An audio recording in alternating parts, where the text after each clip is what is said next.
Prophet sallallahu alaihi wasallam were here today, what would he say? Would he stay silent as our rulers blame the resistance for defending their people? Would he accept the shameful excuse that resistance is the problem, not occupation? Tell me, what do they want the resistance to do? Bow down to the very tyrants who oppress them? Shake hands with the butchers who bomb their children? Do not lie to yourself. When Palestine was invaded, when Al-Quds was stolen, when our lands were carved like meat on a table, did the resistance even exist? No. Yet still, the Ummah was humiliated. Still, our honor was stripped. Still, our homes were stolen. And why? Because our rulers betrayed us. In 1948, they had the numbers, they had the weapons, they had the wealth. But instead of uniting under the rope of Allah, they fought for their own thrones and flags. Some moved their armies half-heartedly. Some signed secret truces. Some cut deals behind closed doors. Palestine was not lost by its orphans or widows. It was lost by rulers who sold the Ummah for palaces and borders. Would Muhammad sallallahu alaihi wasallam call these rulers leaders? Or would he call them what they are? Traitors to Allah, traitors to his messenger, traitors to the Ummah. Would he accept nightclubs and concerts in the streets of Medina where angels once filled the sky with takbir?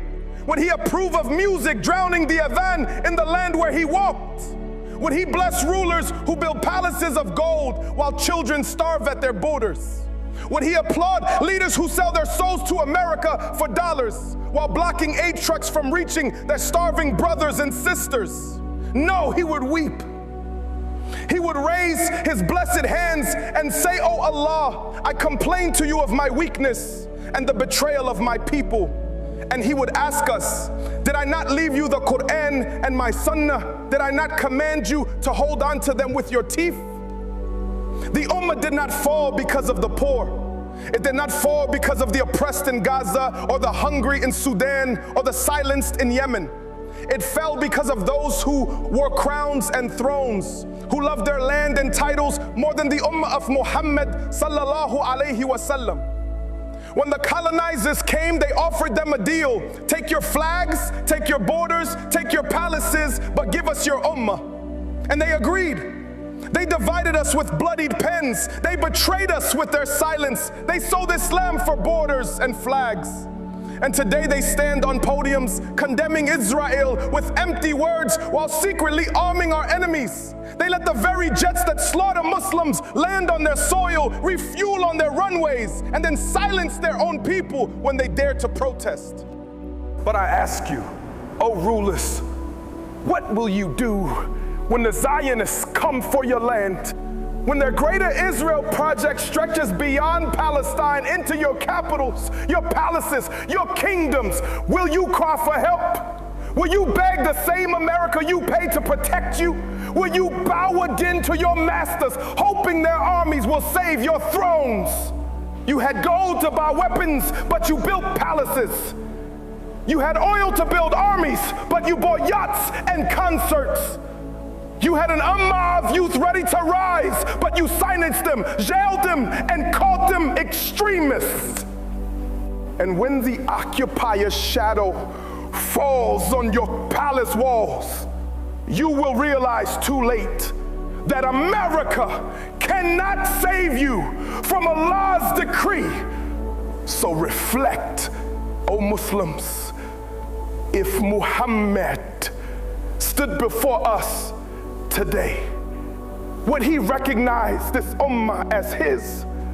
Or would he weep at the betrayal? Would he embrace us as his brothers? Or would he turn away from rulers who feed Zionists while starving believers? Would he smile at our stadiums filled with music, or weep at our masajid standing empty? Would he see unity under Quran, or division under flags drawn by colonizers? O Ummah, do not inherit the betrayal of your leaders.